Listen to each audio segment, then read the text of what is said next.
దేవుడి మాటలు వింటారని ఆశిస్తున్నాం. ప్రియ సహోదరి సహోదరుడా, మానవుడైన వాడు ఈ భూమి మీదకి ఎలా వచ్చామండి? మనమంతా మనుషులమండి. మన ముత్తాతలు తాతలు వెళ్ళిపోయారండి. ఇది తండ్రులు బిడ్డల కాలములు, మనవల కాలములు అండి. అయితే మానవుడు ఈ భూమి మీదకి వచ్చి ఎలా బ్రతకాలి, ఎలా జీవించాలి అనేది పరిశుద్ధ గ్రంథమైన బైబిల్ చెప్తుందండి. మానవుడు పాపం చేసి దేవుడు అనుగ్రహించు మహిమను పొందలేకపోవచ్చున్నాడని బైబిల్ పరిశుద్ధ గ్రంథం చెప్తుందండి. అయితే సహోదరి సహోదరుడా, పాపం అంటే ఏంటండి? పుణ్యం అంటే ఏంటి? దాన ధర్మాలు చేసేసండి. మన దగ్గర ధనం ఉందని, డబ్బు ఉందని, బంగారం ఉందని, అధికారం ఉందని దాన ధర్మాలు చేసేసండి. 100 మందికి భోజనం పెట్టి, గ్రామస్తులకి అందరికీ భోజనం పెట్టండి, వస్త్రాలు ఇచ్చి, భూదానం ఇచ్చి, గోదానం ఇచ్చండి. మన దగ్గర బంగారం ఉంటే బంగారం పంచిపెట్టేస్తే మనకు పుణ్యం వచ్చేస్తుంది అంటారా? అలాగే అయితే ఈ భూమి మీద అబరకోటీశ్వరులు ఉన్నారండి. వాళ్ళు ఎలా సంపాదిస్తారో మనకు అవసరం లేదు. మరి వాళ్ళ ధనాన్ని పంచిపెట్టేస్తే పుణ్యం వచ్చేస్తుంది అంటారా? ఇదేనా?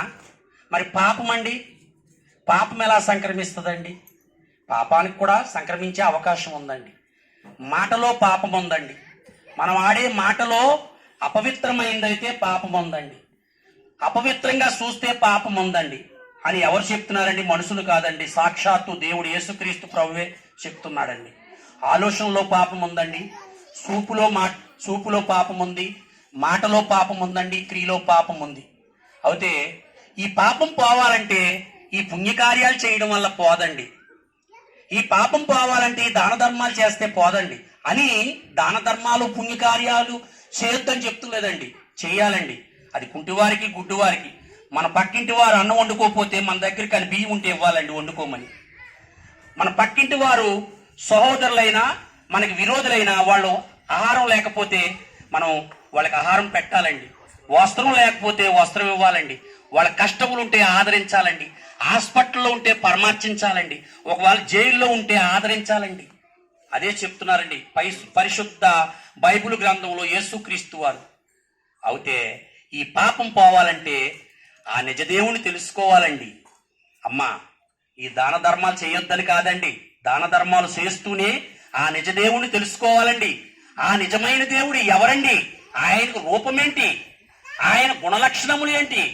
ఆయన యొక్క ఆలోచన ఏంటండి? ఆయన శక్తి ఏంటి? అమ్మా, ఆ దేవుడు సర్వశక్తిమంతుడండి.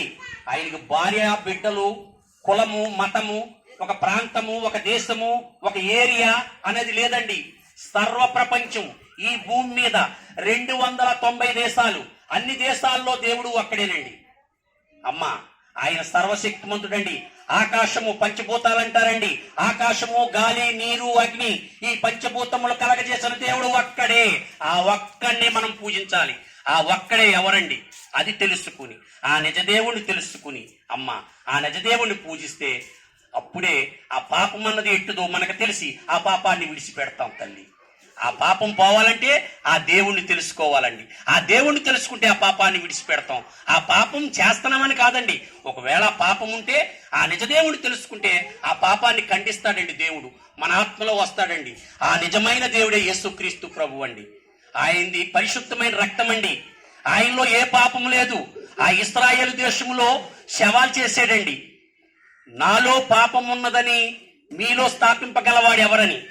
ఆయనలో కామము లేదు, క్రోధము లేదు, ద్వేషము లేదు, అసూయ, పాపము ఏమీ లేదండి.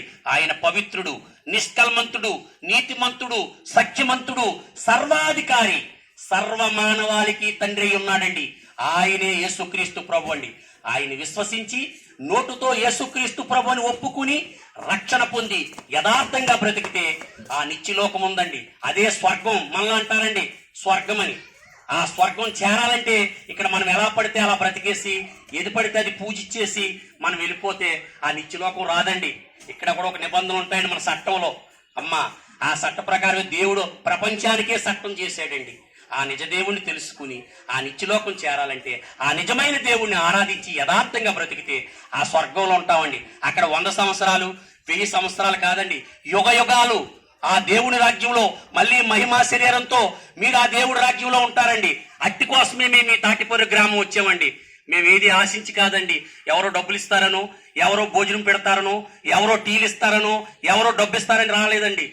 మేమంతా మీరందరూ మారాలి, ఆ నిజం తెలుసుకుని ఆ నిత్య రాజ్యంలో మేముంటాము, అక్కడ మీరు కూడా మిమ్మల్ని చూడాలని ఒక ఆశతో మేము ఈ గ్రామం వచ్చి ఇలా మీకు ఆ సర్వ సృష్టికి వెళ్ళి ఆ సర్వ సువార్త ప్రకటించమని యేసుక్రీస్తు వారు చెప్పారు. ఆ ప్రకారం మేము ఈ గ్రామం వచ్చి మీకు ఈ సమాచారం తెలియజేస్తున్నామండి. కాబట్టి ఈ రోజే మీరు ఆ నిజదేవుని తెలుసుకుని ఆయన్ని వెంబడించి ఆ రక్షణ పొంది మీ దగ్గరలో ఉన్న చర్చికి వెళ్ళి వాక్యం విని ఆ నిజదేవుని తెలుసుకుంటారని ప్రేమపూర్వకంగా సహోదరి సహోదరుడా మీ పాదాలు పట్టి అడిగి వేడుకుని ప్రార్థిస్తున్నాను. దేవుడికి పెడుతున్నామండి. మిమ్మల్ని కూడా మనస్ఫూర్తిగా ప్రేమిస్తూ చెప్తున్నామండి. ఇంతవరకు దేవుడి మిమ్మల్ని దీవించును గాక.